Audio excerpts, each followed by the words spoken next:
I don't know about you, but I had a pretty sick Christmas break, and I don't mean that in the cool way, okay? One could say that I am the sick man of the studio, so to speak. And speaking of other sick men, you know, classically you have the sick Ottoman Empire, sick man of Europe. But if you had to look at the entertainment industry these days, who's the sick man there? Well, Harvey Weinstein, he looks not long for this world, but if there's any other one not long for this world, it's the music industry. The music industry is screwed, structurally, and more so than any other entertainment field, stuck between a rock and a hard place, and it's all thanks to us. You see, they need more money to pay artists, but we're not willing to give them a cent more than what we're given now, because what we're spending now is at the top end of what we're willing to pay. Otherwise, we're just gonna go get this shit for free, for fuck's sakes. But, you know, I figured I'd just go over today, quick video, why the music industry is not okay, what happened, why it changed, and most of all, where the hell's all the money going then, huh? The answer is shockingly sick man. Take you down, down, down, down. Look, no one's weeping over the losses of the music industry. You're not gonna catch me blowing my nose, but that's not what we're here to be blowing our nose over today, okay? What we're here to lament is the music industry and the death of the ability for someone as a musician to eke out a living. But how did we get here? Well, first off, it's our fault. Let me just drag it back a little bit. Back in the day, you had like Lars from Metallica going on national TV asking if you'd pirate a car. You wouldn't steal a car. Yeah, we would. Goddamn right we would. If I had the ability to download a car, a house, anything, I would download it all. And that is everyone's mentality. And back in the 90s, early 2000s, that was the way it was. Who the hell's paying for music? First off, it comes in a dead format, or if it is digital, you just paid the idiot tax because that shit's free. Go on LimeWire. You want to know who taught me to use LimeWire? My grandmother. She came over and she was teaching me how to pirate. Oh, here's Pirate Bay if you want to get movies back in the day. Oh, and you know, like here's how to get music from LimeWire. And then I'd go and be like, oh, LinkinPark.exe, oh boy. I'd download that. I'd very quickly. That's how I learned what an exe was, by the way, too. Oh my God, it is. I learned what an exe was by downloading some LinkinPark.exe tier type fucking LimeWire album song thing. And then I gave my computer aids. My poor family computer. My mom comes home and she's like, son, what's wrong with the computer? And I'm like, I don't know, Mom. I'm trying here. I'm trying to download or fix the virus. There's like 25 Babylon fucking toolbars. I don't know what the fuck's going on. That was my experience growing up getting music. Also, I don't know if there was like some meme that I just was too young to understand at the time. What was it like every third song just randomly at like random parts, like unannounced, just cuts cold. And it's like, I did not have sexual relations with that woman. Just Bill Clinton, middle of nowhere, Bill Clinton jump scare, just in the middle of your song. And I remember in gym class, we had this dance thing that you had to do this like whole performance, and they're like, oh, you could bring your own music though. So I remember, oh, let me hop on LimeWire. Got Crazy Train or some shit. I'm like, fuck yeah, just, you know, just picture little Nick dancing. Going off the rails on a crazy train. I did not have sexual, just in the middle of the song. And like, I remember my gym teacher, I don't think he blinked. Did he notice? He had to have noticed. And like, it wasn't just me. It was like every third kid coming on would have Bill Clinton pop out middle of the song and just start saying he didn't have sex with someone. I don't think I understood anything. I didn't register a single piece of information from that. But looking back, it's hilarious. And I just, does anyone else remember this? Does anyone know, like, was that a meme or something? I don't know. Anyway, sorry. Music, pirating, LimeWire. We were all on that LimeWire. We were just taking it for days for free. Highway robbery. But then the music industry discovered the secret to beating piracy. The secret to beating free is convenience. Make it convenience. Put all the songs on one place for one subscription per month, and you can just have at it. Yeah, it costs money. It's more money than free, but fuck it, okay? It's convenience, and that's all that matters to me, the end consumer. Within reason. You see this shit unwinding now with the movies and TVs. If it was just Netflix like back in the day, it would be beautiful, okay? But it's not just Netflix. Now you gotta go search up which of these 50 fucking streaming platforms could it be on? Or I wanna watch Breaking Bad. Oh, is it on Tubi? Is it on Bebo? Is it on Stacked? Is it on fucking Shoot Me, okay? I hate this system. And it's because the whole entertainment industry thought,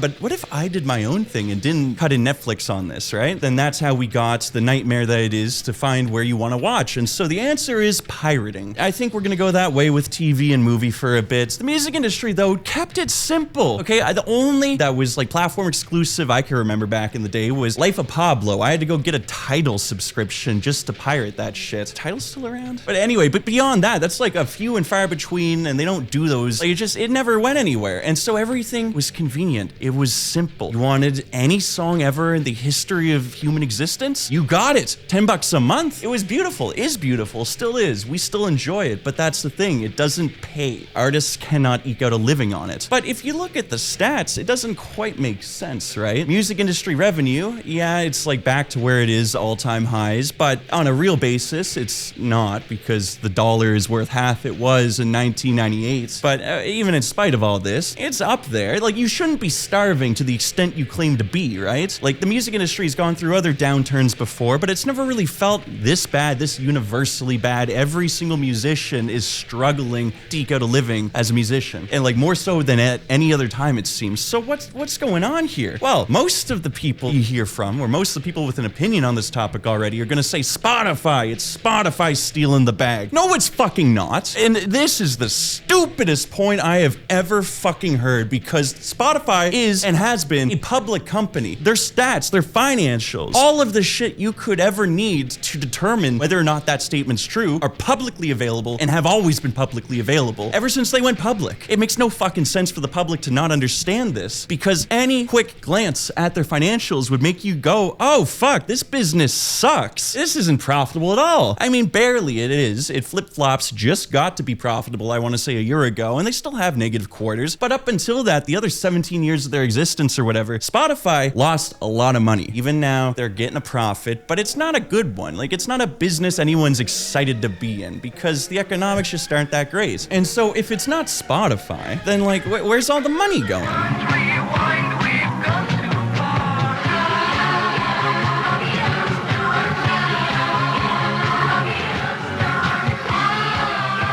Oh my God, it is morning.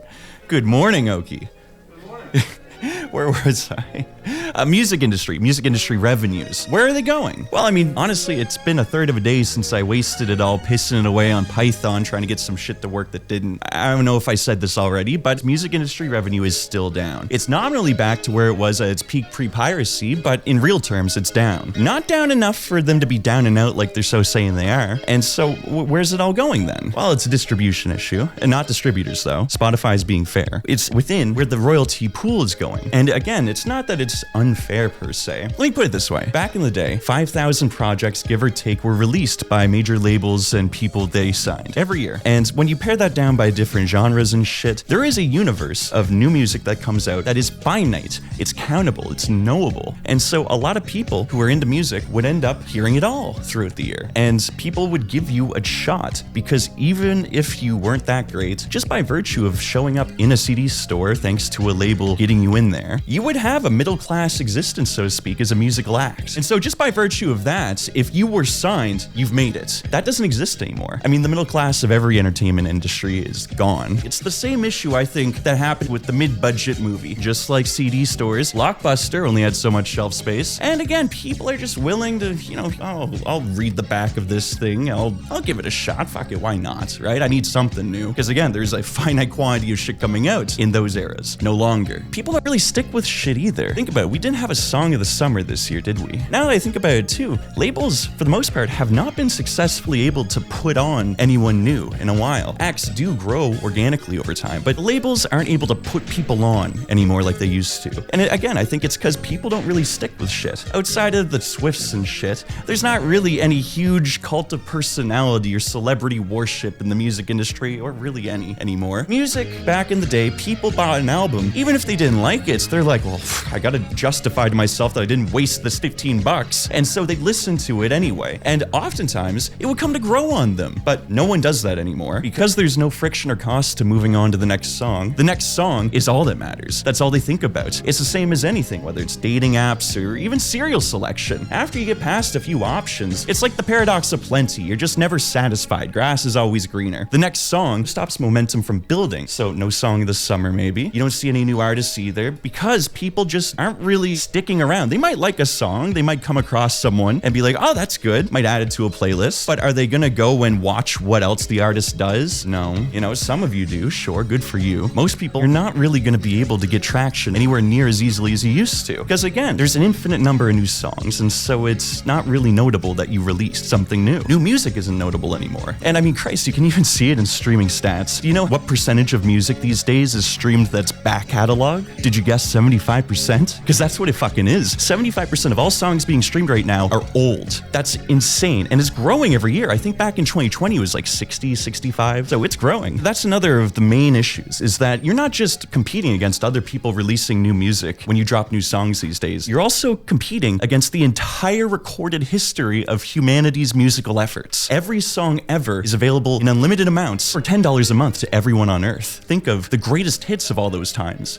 So you're competing against the best of every decade when you drop new music. And people are choosing the best of yesterday way more than today. 3-1. And it's fucked, but just how it is now. Just struggle after struggle. It's not that the money changed or the distribution isn't being fairly allocated. It's just that when you value a stream at $0 effectively to the end consumer, because they're just listening to so much goddamn music, there's just not much value in a listener anymore. And so you need a lot of listeners to get any value at all. You want to talk about competition, it's not just with the old, dead, and retired, it's also with foreign acts too, because where back in the past you'd have your own local markets. Yes, American music would break through internationally more than most, but now we're truly all on the same level playing field. And because of everyone's music taste being so much more varied and wide these days, it also means that the amount of people that would be interested in you is just way fewer, because they're all segregated off into their own little niches, right? Everyone's got way more diverse taste than they used to. There's no monoculture. Like, think of all the people growing up today in, like, I don't know, North America that are into K-pop. Who the hell would have thought that 30 years ago? No one, because it wasn't really a possible option. But now it is. And all these different genres and all these different places, like Latin America's pushing on in there with all their music right now. It's eating up a big share of the market. It's a global market. It's a globalized system now, which means that music is effectively commoditized. Everyone's just out their own share of the shrinking pie, and every year it seems to go more and more towards dead and retired acts. And so with the lack of a common culture and with everything being super niche down, that means that there's never going to be broad appeal. And so outside of the few that do make it that way, which is way fewer than in the before era, the rest of you, you're with the rest of us. And you think that's bad, just wait until the AI puppeteering comes about. Do you remember that first big AI song? It was a Drake one to blow up. When It's Cold Outside, that blew up because it was great. It was the best thing Drake dropped in a decade. It's because it sounded like old Drake. That's what people want. Oh, The Weeknd doesn't sound anything like his House of Balloon era. People want the House of Balloons weekend.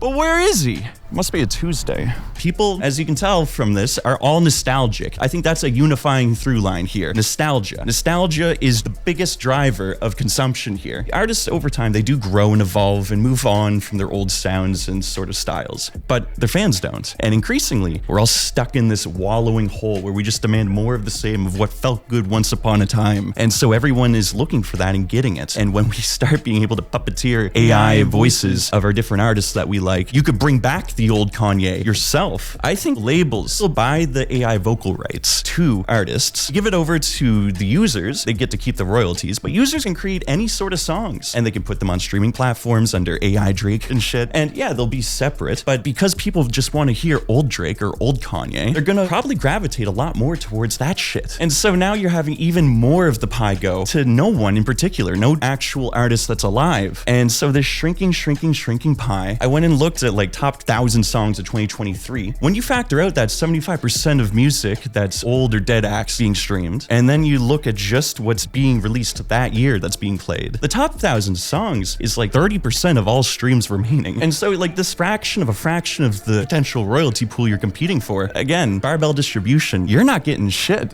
It's so hard to make a living out there. You know, it's getting cold outside. In the beginning was the music, but there was no one around to hear it. As the population grew, music grew popularity. Man invented the soon television came along, and it was the gift. While it seemed there was nothing new on the horizon, announcing MTV, music television. This video is not going to have a formal conclusion or shit. I'm probably just going to cut it after this section, but to end off on a truly pessimistic note, your music has no value, and there's no unique meaning or worth to it. And I don't mean that in a mean sense, but I mean, think about it, right? Why do you like the songs you do? You think, oh wow, I really identify and relate to all these different songs. They really speak to me uniquely. Do they? Or was it just music that hit you at that right time? I once had some guy on this roof here lament to me, extol Nav. I shit you not. At one point, I had to tap a guy walking by. I'm like, oh, tell this guy your favorite album. And he's like, bro, Nav?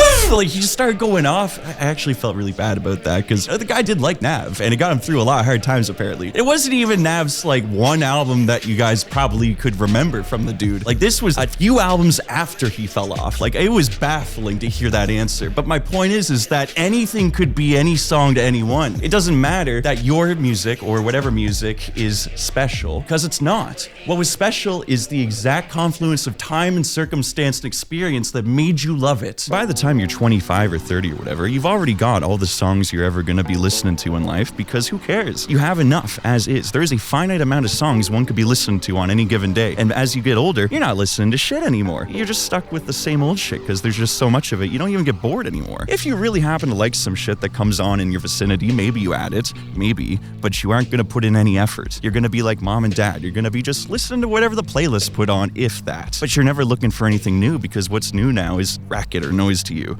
right? You're an old man. You calcified. You've gone through all those experiences that make you connect with them already. Everyone says the best music was made in their 20s because, again, it all comes back to the place, setting, time is now. Nothing's new anymore.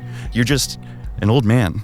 And you just want to recapture the old days, the days back when things were still new, when you were experiencing things for the first time. And that's when you go back to those first songs you were listening to during those times, because that's all you're trying to recapture. It's all nostalgia. Don't you ever forget that. It just has to click on those type of fronts and match with what the human is experiencing. But if you think about what it is to experience music, what are the different ways in which you perceive it? It's a rather shallow medium, and I don't mean that in terms of like artistic worth. I don't mean that I can't make music. I'm not saying it that way. I'm saying it from like, what is a song? You know, it could be any length you want, but realistically, it's got to be 2 to 4 minutes for the most part. So you got a 2 to 4 minute stretch. What's contained within it? Sounds and words. Sounds, like there's what, 40 chords realistically? Like, music is shockingly shallow in terms of the different sounds you can make in combination with each other musically. It's a pretty finite universe of what is available as an artist to do. Do a lot of experimentation with that, but that's already kind of been done to some extent, right? Like, take rock. Rock died out, mainly just because they rocked all there was to roll. Like, there wasn't much new coming out at that point. You got Geese these days. Fucking thank Christ, love Geese. But overall, though, it's like the genre's been mined. And I think that's kind of what happened with rap, too. They rapped all there was to rap about. But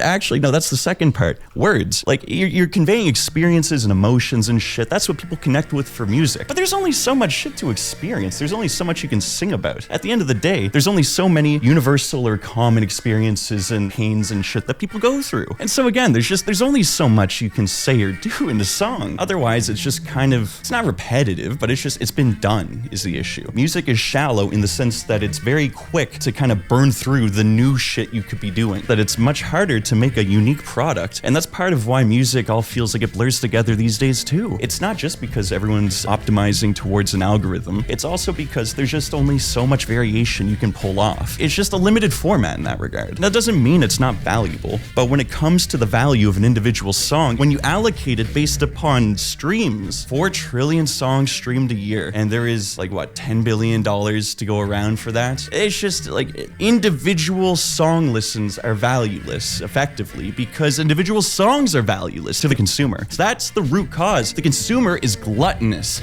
They keep watching and listening to all these different songs because it's free, and it must be free. It cannot not be free, because if we demand anything more than effectively free from these people, they're gonna go back to pirating. Catch-22 for an entire industry, and I do not see a way out of it. It's just broken down how artists are able to get a start. You can't expect people to self-fund this shit, but that's effectively what you must do these days to even have a chance of getting bigger. You have to basically burn cash until you just hope that shit starts paying for itself, which is an insane thing to ask. And also, young people do not have the money to be doing that. Musicians, most of all, it seems. And so, look, I know this is sad and downer, but, you know, at the end of the day, it's just really hard to make something meaningful, original, and new in this format. There's only so much that can be done, and most of it's already been done. It's fun to hear new takes on it, but at the end of the day, nothing new under the sun, at least in music. You can point to as many examples as you want of crazy innovations now I don't know shit, but compare it to like the invention of blues or something. Like we don't have those in the future coming for us. We don't have a new jazz. Oh my god, someone just invented jazz. It's not happening. Yeah, we'll get new genres, fusion genres are big right now, but we're not gonna have any crazy new groundbreaking shit. I don't know, is there new sounds to be made? Like maybe, but it's just like, look, it's just music as a format was mined when its time came. And I think music's time is partially over. It's not that there won't be new music. You're all gonna be doing this shit regardless if you get paid. You love it. And that's part of the issue too, is you're gonna do this regardless. So who needs money? Not you. Music's had its run, I think. And I guess that's really all I gotta say on the matter. I don't know, my voice is giving out. I'm sick as shit.